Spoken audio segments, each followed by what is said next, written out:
Hello everyone, welcome to another tutorial video on DALL-E 3. Now today I will show you how to install and use DALL-E 3 without actually having ChatGPT Plus. Now as you can see, if you try out DALL-E 3 in ChatGPT here, you will be brought to this page, and as you can see here, you will need to basically upgrade to Plus to get the access to ChatGPT 4 and DALL-E as well. Now keep in mind this is in ChatGPT.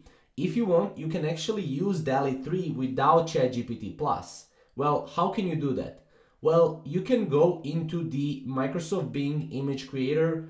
Basically, this image creator is powered by DALL-E 3. So basically, you're getting the same technology that you would get in ChatGPT Plus, but you're getting it for free. How cool is that? So as you can see here, basically I can go and say, create a Santa Claus, and then I can join and create. Obviously, once you click join and create, you will need to actually go into the Microsoft account.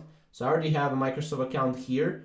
Basically, what you want to do is you want to log in into your Microsoft account.